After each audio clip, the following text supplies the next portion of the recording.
এই তেল সংকটের সবচেয়ে বড় বিপদে পড়েছে বাইকওয়ালারা। এরা হক হালালি ভাবে সামান্য নিজের একটি শখের বাইক দিয়ে মাসে 20-30 হাজার টাকা ইনকাম করে কোনো রকমে নিজের পরিবারটা চালানোর চিন্তা করছে।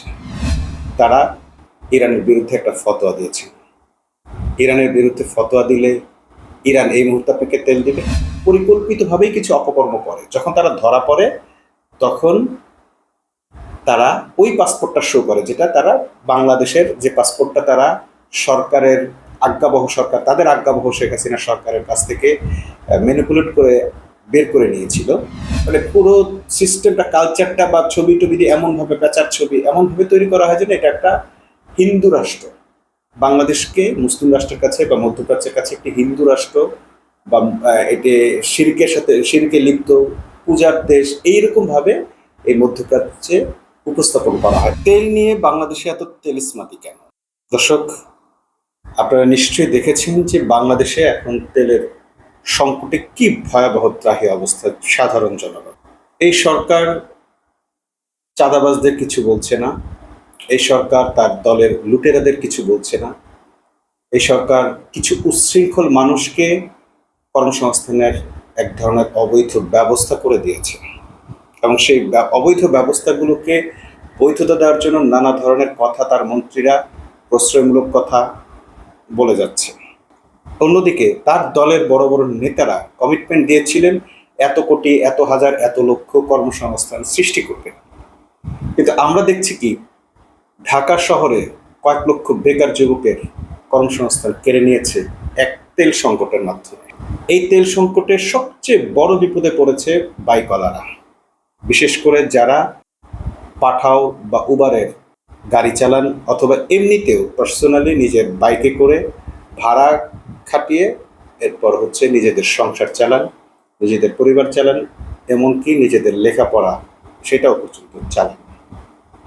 রাস্তায় নামলেই আগে যেখানে শত শত বাইক দেখা যেত, মানুষের যাতায়াতকে সহজ করার জন্য, মানুষের যাতায়াতকে অল্প সময়ে তার গন্তব্যে পৌঁছে দেওয়ার জন্য একটা বড় ভূমিকা রাখত যে বাইকওয়ালারা, তারা এখন রাস্তায় নেমে অসহায়ের মতো ঘন্টার পর ঘন্টা রোদের মধ্যে দাঁড়িয়ে থাকে। কোনো সুস্থ মানুষের পক্ষে এত ঘন্টা এই প্রবল রোদে দাঁড়িয়ে থাকা সম্ভব নয়, কিন্তু তারপরও বাইকাররা দাঁড়িয়ে থাকছে। কয়েক কিলোমিটার পর্যন্ত হয়ে যাচ্ছে তাদের লাইন, কিন্তু সেই লাইনের কাঙ্ক্ষিত লাইন শেষে তেলের কাছে যখন পৌঁছান তখন শোনেন তেল নেই, অথবা এতটুকু তেল নেওয়া যাবে আর বেশি নেওয়া যাবে না, 500 বা 1000 টাকার উপরে তেল নেওয়া যাবে না। সাধারণত বাইকদের জন্য 500 টাকা আর গাড়ির জন্য সম্ভবত 1000 টাকার একটা লিমিট করে দেওয়া হয়েছে। এই তেল নেওয়ার জন্য আবার কার্ড আনতে হয়, এই তেল নেওয়ার জন্য গাড়ির কাগজপত্র শো করতে হয়, এই তেল নেওয়ার জন্য হেলমেট থাকতে হয়। নানা ধরনের নির্যাতন চলছে এই বাইকওয়ালাদের উপর। এদের অপরাধটা কি? এদের অপরাধ, এরা রাস্তার মোড়ে, ঘাটে, মাঠে, যেখানে সেখানে যুবদল ছাত্র দলের মতো চাঁদাবাজি করছে, বা এদের নাম পরিচয় দিয়ে অস্ত্র ঠেকিয়ে ছিনতাই চাঁদাবাজিটা এরা করছে। এরা হক হালালি ভাবে সামান্য নিজের একটি শখের বাইক দিয়ে মাসে 20-30 হাজার টাকা ইনকাম করে কোনো রকমে নিজের পরিবারটা চালানোর চিন্তা করছে। এটা তাদের অপরাধ। কোনোভাবেই এরা যেন তেল পেয়ে ভালোভাবে চলতে না পারে সেই রকম একটি ব্যবস্থা এই সরকার করে ফেলেছে তেল সংকটের মধ্য দিয়ে। এই তেল সংকটের জন্য সরকার দুইভাবে দায়ী। একটি হচ্ছে তাদের পররাষ্ট্রনীতির চরম সমালোচনা এখানে করা উচিত। কারণ যে যখন তাদের চুপ থাকার কথা ছিল, নীরব থাকার কথা ছিল, কার উস্কানিতে, কোন দেশের উস্কানিতে? আমাদের সন্দেহ হয় যে ভারতের উস্কানিতে এবং ভারত পদলেহী পররাষ্ট্র মন্ত্রণালয় বা নতজন পররাষ্ট্র নীতির কারণে তারা ইরানের বিরুদ্ধে একটা ফতোয়া দিয়েছে। ইরানের বিরুদ্ধে ফতোয়া দিলে ইরান এই মুহূর্তে আপনাকে তেল দিবে? যখন ইরান ঘোষণাই দিয়েছিল 5টি রাষ্ট্রের জন্য, দেশের জন্য তাদের তেল বাজার বা হরমুজ প্রণালীকে তারা ছেড়ে দিবে বা তাদেরকে আটকাবে, সেই সুযোগটা পাকিস্তান নিতে পেরেছে, কিন্তু বাংলাদেশ চরমভাবে ব্যর্থ হয়েছে। যেখানে পাকিস্তানের 20টি তেলের জাহাজ তারা ছেড়ে দিয়েছে, আর সেখানে বাংলাদেশের তেলের জাহাজের জন্য তারা যে প্রতিবেদন পাঠিয়েছিল, চিঠি পাঠিয়েছিল, সেটিও ভুয়া পাঠিয়েছিল এবং ফ্রড টাইপের চিঠি পাঠিয়েছিল। যখন তাদের তেল বন্ধ হয়ে গেল তখন আবার তারা ইরানের বিরুদ্ধে ফতোয়া দিল। কার উস্কানিতে ফতোয়া দিয়েছে? সম্ভবত প্রতিবেশী একটি দেশের উস্কানিতেই এই ফতোয়াবাজিটা তারা করেছে। যদিও আমরা এটাকে একটু ভিন্নভাবে দেখার চেষ্টা করেছিলাম, বাংলাদেশের যে কোনো পরিস্থিতিকে আমরা একটু ইতিবাচকভাবে দেখার চেষ্টা করেছিলাম, কারণ বাংলাদেশের জন্য একটা উভয় সংকট হচ্ছে এই এবারের তেল রাজনীতি কিংবা এই সংঘাত। কারণ আসলে দরিদ্র কিংবা পরনির্ভরশীল কিংবা সামরিকভাবে দুর্বল রাষ্ট্রগুলোর সব দিক থেকেই বিপদ থাকে। গরিবের বিপদ সব সময় থাকে, একটা কথা আছে, মিসফরচুনেট নেভার কাম অ্যালোন, দুর্ভাগ্য একা একা আসে না, যার দুর্ভাগ্য আসে চারদিক থেকে আসে। তো আমরা যেটা দেখলাম সেটা হচ্ছে যে এই যে বিবৃতিটা, এটা আসলে কি বাংলাদেশের দেওয়ার কোনো প্রয়োজন ছিল? যদি প্রয়োজন থাকে তাহলে তাদের বিবৃতিটা দেওয়া ঠিক আছে, কিন্তু বিনা প্রয়োজনে বিনা উস্কানিতে যখন তাদের নীরব থাকার সুযোগ ছিল তখন তাদের নীরব থাকাটাই উচিত ছিল। কারণ আমরা জানি যে বাংলাদেশের বিশাল শ্রমবাজার রয়েছে মধ্যপ্রাচ্যে, অর্থাৎ মধ্যপ্রাচ্যের বিরুদ্ধে কোনো ফতোয়া তারা দিতে পারবে না কিংবা মন্তব্য তারা করতে পারে না, বিবৃতি তারা দিতে পারে না। ধরা যাক কাতারে বা সৌদি আরবে বা মধ্যপ্রাচ্যে যে 80 লাখ বা 1 কোটি মানুষ, বাংলাদেশের মানুষ কাজ করছে, যদি সৌদির বা মধ্যপ্রাচ্যের বিরুদ্ধে কোনো বক্তব্য বা বিবৃতি দেয় বাংলাদেশ, তাহলে সেই শ্রমবাজারে একটা বড় ধরনের এফেক্ট পড়ার কথা। কারণ মধ্যপ্রাচ্য বা সৌদি আরব বা এরা হয়তো অতটা প্রতিশোধ পরায়ণ নয়, কিন্তু তারপরও কেউ উস্কে দিলে হয়তো তারাও কোনো পদক্ষেপ নিতে পারে। আপনারা হয়তো জানেন না যে বাংলাদেশের এই যে বাংলায় বলা তারপরে ইংরেজিতে বলা এসব স্ট্যাটাস বা বিবৃতি আসলে সৌদি এগুলো পরোয়া করে না, কারণ এগুলো রাজনৈতিক বিবৃতি বক্তব্য, এটা সৌদি খুব ভালোভাবে বোঝে। কিন্তু সৌদি সরকারের ভিতরে কিছু লোক থাকে যারা এই বাংলাদেশের একটি বিশেষ গ্রুপ, যারা সেখানে আরবিতে অনুবাদ করে বোঝায় যে দেখেন আপনাদের বিরুদ্ধে এরা এইরকম কাজ তারা জামাতের বিরুদ্ধেও করেছে। জামাতের বিভিন্ন বিবৃতিকে তারা মানে মিস ইন্টারপ্রিট করে আরবি ভুলভাল আরবি শব্দ দিয়ে বারবার জামাত ইসলামকেও দেখানো হয়েছে যে তারা সৌদি আরবের বিরুদ্ধে। এমনকি আল্লামা দেলোয়ার হোসেন সাঈদীর ছবি সংবলিত কিছু আইডি তৈরি করে সেই আইডিতে সৌদি বিরোধী বক্তব্য বা বিবৃতি প্রদান করে সেইটাকে ফটোকাট করে আরবিতে অনুবাদ করে সৌদির বিভিন্ন দপ্তরেও পৌঁছানো হয়েছে, যাতে সৌদি আরব বাংলাদেশে জামাত ইসলামীকে পছন্দের তালিকায় না রেখে অপছন্দের তালিকায় নিক্ষেপ করে।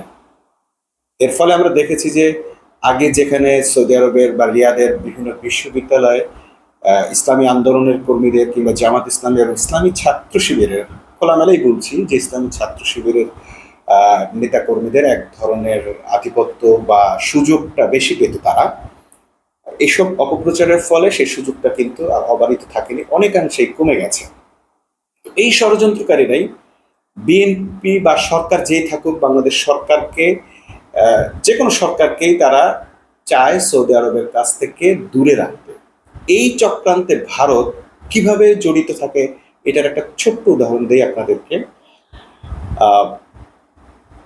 ভারতের কিছু মুসলিম আইডি মানে মুসলিম জনগোষ্ঠীকে ভারত যখন সৌদি আরবে পাঠায় বা শ্রমিক হিসেবে কাজ করতে পাঠায় শেখ হাসিনার আমলে, সেই সব ব্যক্তিদেরকে ডাবল পাসপোর্ট দেওয়া হয়েছে। দ্বৈত পাসপোর্ট তারা ব্যবহার করেছে, একটি বাংলাদেশের পাসপোর্ট, একটি ইন্ডিয়ার পাসপোর্ট। কারণ তারা জানে যে বাংলাদেশের প্রতি সৌদি আরবের মধ্যপ্রাচ্যে একটা সফট কর্নার আছে মুসলিম রাষ্ট্র হিসেবে। তো এই দুইটা পাসপোর্ট দিয়ে তারা যেটা করে সেটা হচ্ছে যে যখন তারা কোনো অপকর্ম করে ধরা পড়ে, এবং এরা পরিকল্পিতভাবেই কিছু অপকর্ম করে, যখন তারা ধরা পড়ে তখন তারা ওই পাসপোর্টটা শো করে, যেটা তারা বাংলাদেশের যে পাসপোর্টটা তারা সরকারের আজ্ঞাবহ সরকার, তাদের আজ্ঞাবহ শেখ হাসিনা সরকারের কাছ থেকে ম্যানিপুলেট করে বের করে নিয়েছিল, সেই 2 নম্বর পাসপোর্টটা দেখিয়ে তারা দেখায় যে বাংলাদেশিরা বিভিন্ন অপকর্মের সঙ্গে জড়িত, সৌদি যেন নাখোশ হয়। এই যে খবরটা, এই খবরটা দিগন্ত টেলিভিশনের একজন প্রতিনিধি, মধ্যপ্রাচ্য প্রতিনিধি একেবারে সব স্তরে ভিডিও সহ ভিডিও বক্তব্য সহ পাসপোর্ট সহ হাতে নাতে এগুলো সব তুলে ধরেছিলেন। আরও কিভাবে বাংলাদেশকে সৌদি আরবের কাছে কিংবা মধ্যপ্রাচ্যের কাছে খাটো করার জন্য সরকার সেই ভারত চেষ্টা করে, তার আরেকটা নিদর্শন বলি। বাংলাদেশের যে বই পুস্তকগুলো বা যে ধরনের পরিচয় পরিচিতিগুলো মিডল ইস্টে যায় বা মিডল ইস্টের লোকদের কাছে পৌঁছানো হয়, সেই বইগুলোর মধ্যে সর্বপ্রথমে ছিল একটা ছবি। সেই ছবিটা ছিল পয়লা বৈশাখ পালনের ছবি। আপনারা জানেন যে পয়লা বৈশাখ পালনের সময় যে ছবিটা ব্যবহার করা হয়, মানে পয়লা বৈশাখের সাধারণত পত্রিকা আপনারা দেখে থাকবেন যে মূর্তির ছবি, তারপরে রাক্ষসের ছবি, অর্থাৎ মানে পুরো সিস্টেমটা, কালচারটা বা ছবি টবি দিয়ে এমনভাবে পেঁচার ছবি এমনভাবে তৈরি করা হয় যেন এটা একটা হিন্দু রাষ্ট্র, বাংলাদেশকে মুসলিম রাষ্ট্রের কাছে বা মধ্যপ্রাচ্যের কাছে একটি হিন্দু রাষ্ট্র বা এটি শিরকে লিপ্ত পূজার দেশ, এইরকমভাবে এই মধ্যপ্রাচ্যে উপস্থাপন করা হয়। এতে কি সুবিধা হয়? এতে যেটা সুবিধা হয় যে তখন বাংলাদেশ থেকে শ্রমিক নেওয়াটা মধ্যপ্রাচ্যে কমিয়ে দেয় এবং শ্রমিক নেয়, মুসলমান হলেও শ্রমিক নেয় ইন্ডিয়া থেকে। তো ইন্ডিয়ার মুসলমানরাও যদি শ্রমিক হিসাবে সৌদি আরবে আসে, তাহলে এটা কি মুসলমানদের জন্য সুবিধা ইন্ডিয়ার? না, এটা আসলে ওই রাষ্ট্রের জন্য একটা বড় ধরনের সুবিধা হয়, কারণ রেমিটেন্সটা সেই রাষ্ট্রটা পায়। এটা হচ্ছে তাদের একটা টেকনিক। এবং সেই মুসলমান নামকাওয়াস্ত মুসলমান বা তাদেরকে বিভিন্নভাবে আইডি দিয়ে তারা এইভাবে সৌদিতে ইম্পোর্ট করে। তো এটা আমরা দেখলাম যে মধ্যপ্রাচ্যের শ্রমবাজার কেড়ে নেওয়ার জন্য, বেদখল করার জন্য ইন্ডিয়ার একটি বড় ধরনের ষড়যন্ত্র আছে।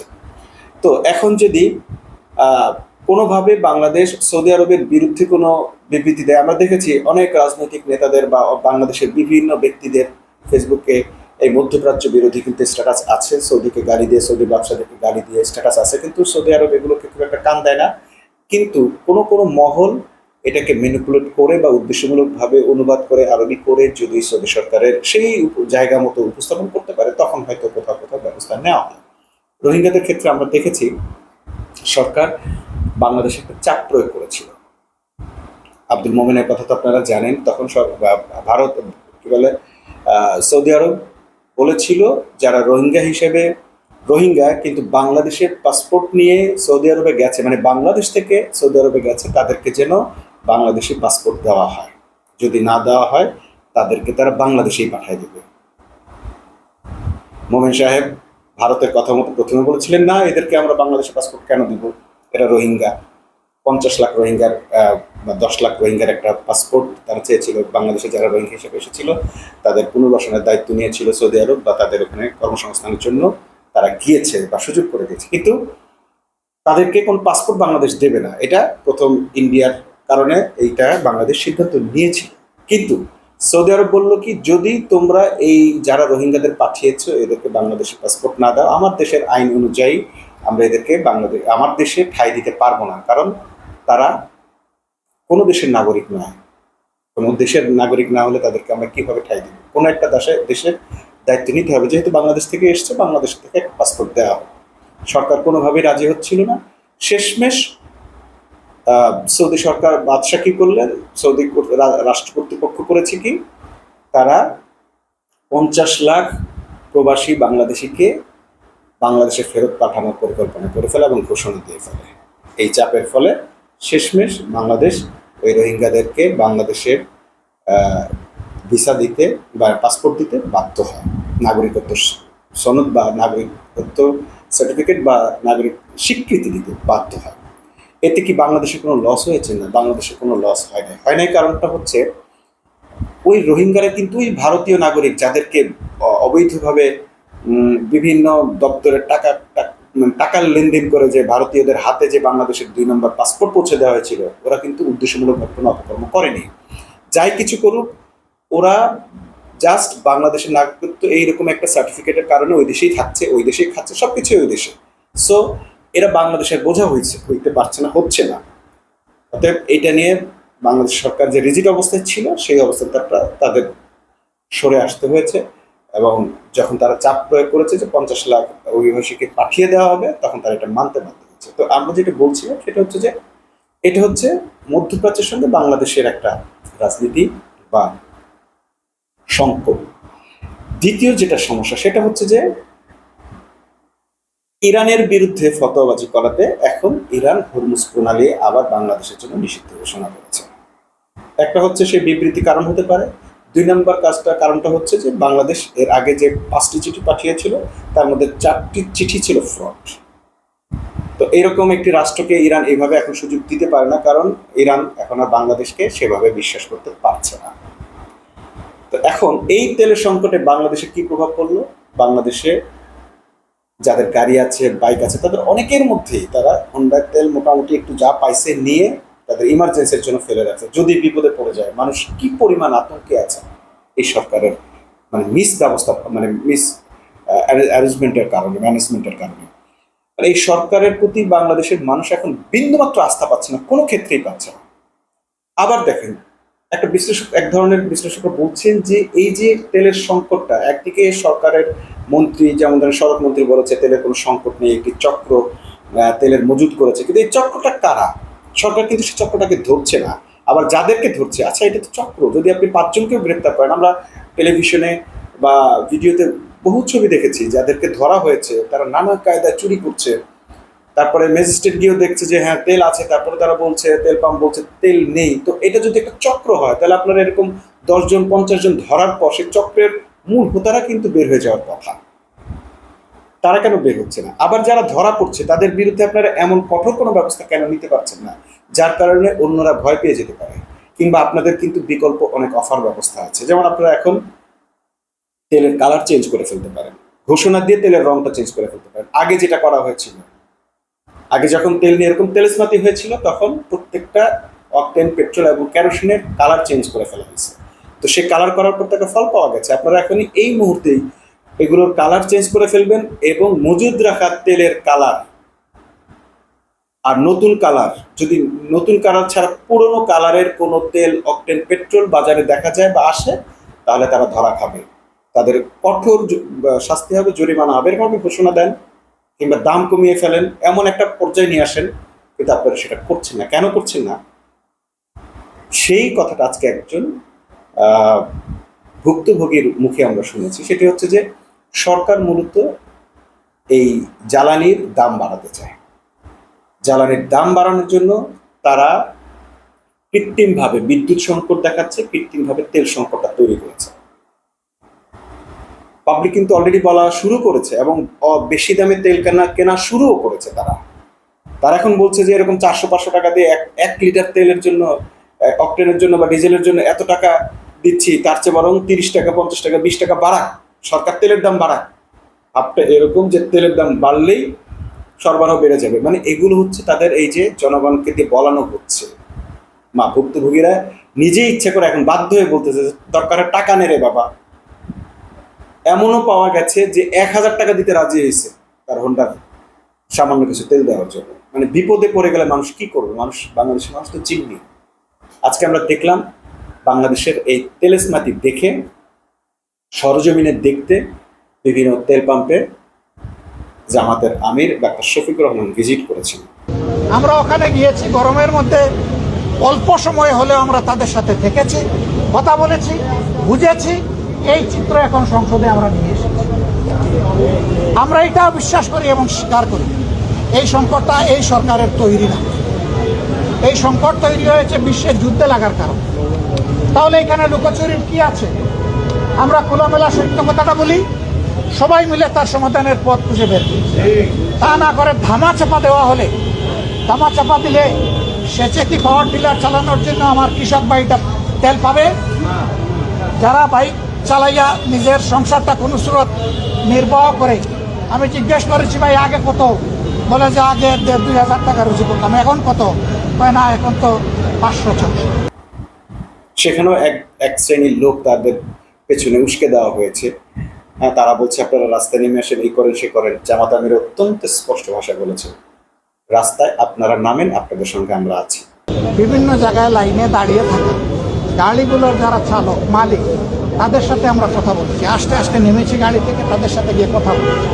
যারা মোটরসাইকেলে তেল নেওয়ার জন্য দাঁড়িয়ে আছেন তাদের সাথে, মালিকদের সাথে, আমাদের চালক বন্ধুদের সাথে কথা বলে বুঝতে পারলাম যে একটা গাড়িকে একবারে 2,000 টাকার বেশি তেল দেওয়া হয়, আর একটা মোটরসাইকেলকে সর্বোচ্চ 500 নিচে 150 টাকার পর্যন্ত তেল দেওয়া হয়। এইটা বিভিন্ন পাম্প বেঁধে এই বেশ কমটা হয়। এরপরে আমরা এসেছি এখানে পাম্পের কর্তৃপক্ষের সাথে কথা বলতে। মালিকদের কেউ এখানে ছিলেন, এখানে যারা ম্যানেজমেন্টে আছেন তাদের সাথে আমরা কথা বলি। তারা আমাদেরকে জানাচ্ছে এটা হলো আগে প্রতিদিন তারা 3 গাড়ি তেল পেতেন, এই সংকট সৃষ্টি হওয়ার পরে দেওয়া হয় 1 গাড়ি। এইটা দিয়ে তারা 24 ঘন্টা কাভার করতে পারেন। যত সময় থাকে দেন, যখন থাকে না তখন তারা বন্ধ করতে বাধ্য হয়। অথচ সরকারের পক্ষ থেকে বলা হচ্ছে আগের স্বাভাবিক সময়ের চাইতে এখন তেল অনেক বেশি বিক্রি হচ্ছে। তাদেরকে আমরা জিজ্ঞেস করলাম, পান যখন 3 ভাগের 1 ভাগ, আপনারা বেশি বিক্রি করেন প্রত্যেকে? তারা বললেন যে এই কথাটা সত্য। আমরা যেহেতু 3 ভাগের 1 ভাগ পাই, ওই আগের 3 ভাগের 1 ভাগই আমরা পাই। সমানও পারি না, বেশি তো প্রশ্নই। আমার গত ভিডিওতে আপনাদের বলেছি যে জামাতের টেকনিকটাই হচ্ছে এখানে জামাত গণমুখী রাজনীতি, জনগণের রাজনীতি, জনগণের জন্য রাজনীতি করে। যে কারণে জনগণ যখনই কোনো দাবিতে নৈতিক এবং যৌক্তিক কোনো দাবি নিয়ে, ন্যায্য কোনো অধিকারের দাবি নিয়ে যখনই রাস্তায় নেমেছে, সর্বপ্রথম তাদের পাশে এসে দাঁড়িয়েছে জামাত শিবির। এই জুলাই মুভমেন্টে আমরা দেখেছি যে নেতৃত্ব দিয়েছে অন্যরা, জনগণ স্বতঃস্ফূর্তভাবে নেতৃত্ব সেখানে আন্দোলনের অংশ নিয়েছে। যখন জনগণ আন্দোলন অংশ নিয়েছে তখন তার চারপাশে সব ধরনের সহযোগিতা নিয়ে জামাত শিবির প্রস্তুত থেকেছে। তাদের মেডিকেলে নেওয়া, তাদের মাইক ভাড়া করে দেওয়া, তাদের ব্যানার ফেস্টুন তৈরি করা, তাদের নিরাপত্তার জন্য লাঠি দেওয়া, তারপর তাদের বাহিনীর লোকদেরকে চারপাশে ঘেরাও করে, তারা কেউ ক্যামেরায় ফেস হচ্ছে না, যাতে জনগণের দাবিটা আদায় করে নিতে পারে। কারণ কোনো একটি রাজনৈতিক দলের দাবি, কোনো একটি রাজনৈতিক দলের এজেন্ডা, এটা হলে সে দাবিগুলো পূরণ করা কঠিন হয়ে যায়, বিশেষ করে জামাতের মতো দলের। কারণ জামাতের দাবিকে জনদাবি বা গণদাবি হিসেবে মিডিয়া কখনোই প্রচার করতে চায় না, দেখাতে চায় না। তো জনগণ যখন দাবি করে, তখন যখন জামাত সেটাকে সাপোর্ট করে এবং সর্বতভাবে সাহায্য করে, তখন একটা রেজাল্ট আসে। আমরা দেখলাম যে জামাতের দাবি যখন স্পষ্টভাবে দাবি করলো, পিআর দাবি করেছিল, সেই দাবি কিন্তু গণদাবি হতে দেয়নি মিডিয়া এবং বিভিন্ন রাজনৈতিক দল। কারণ তারা সংকোচ বোধ করে, তারা হীনমন্যতায় ভোগে যে জামাতের পক্ষে কথা বলবে বা জামাতের দাবির পক্ষে কথা বলতে। মিডিয়াও এই হীনমন্যতায় ভোগে। তো যাই হোক, তো এইটা আজকে যে ডাক্তার শফিকুর রহমান গেছেন এবং তিনিও জনগণ একটা লোক দেখলাম, তাকে বলছে আপনারা গাড়ি ছেড়ে রাস্তায় নেমে আসেন, আমাদের পাশে দাঁড়ান। তো এটা আসলে একেবারেই একটা মানে বেখাপ্পা একটা ডায়লগ, এটা অপমানজনক ডায়লগ। কারণ হচ্ছে যে আপনার এখানে পাশে দাঁড়িয়ে থাকবে জামাতের আমির, তাহলে আরো যে হাজার হাজার লোক রাস্তায় দাঁড়িয়ে আছে তাদেরকে ভিজিট সে করবে না? তাদের পাশে সে একলা দাঁড়াতে পারবে? বরং জামাত আপনাদের পাশে থাকবে। আপনারা তখন জামাত আমির বলছে আপনারা জনগণ রাস্তায় নামেন, আমরা আপনাদের পাশে থাকবো। এই জনগণ কখন রাস্তায় নামে, কখন গণ আন্দোলন শুরু হয়, সেই অপেক্ষায় থাকবে জামাত। যখন জনগণের সাথে সম্পূর্ণ সম্পৃক্ত হবে, জামাত তার সমস্ত শক্তি নিয়ে তাদের পাশে থাকবে।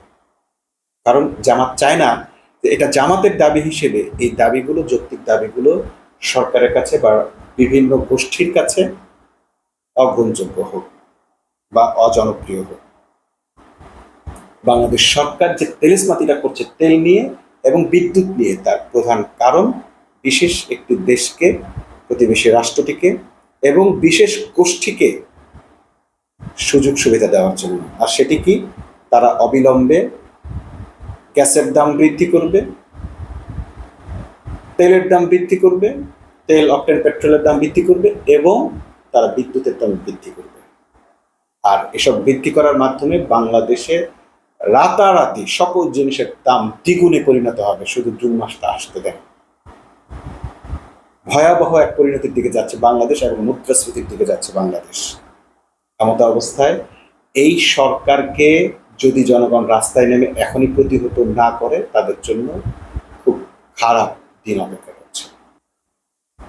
সবাইকে সচেতনভাবে এটা প্রতিরোধ করার, এই ধরনের একটি অরাজক পরিস্থিতি যেন বাংলাদেশের মানুষের ভাগ্যে নেমে না আসে, সেটি প্রতিরোধ করার জন্য এখনই উদাত্ত আহ্বান জানাচ্ছি। গণ আন্দোলনের মাধ্যমে, আপনাদের ভয়েস রেজের মাধ্যমে খুব দ্রুত এই সরকারকে এই বার্তাটা পৌঁছে দিন, জনগণকে নিয়ে, জনগণের ভাগ্য নিয়ে যেন তারা নতুন কোনো খেলায় মেতে না ওঠে, কোনো ভিনদেশি এজেন্ডের ভিনদেশি গোয়েন্দাদের কথা মতো যেন এই বাংলাদেশের মানুষের ভাগ্যকে নিয়ে তারা যেন ছিনিমিনি না খেলে।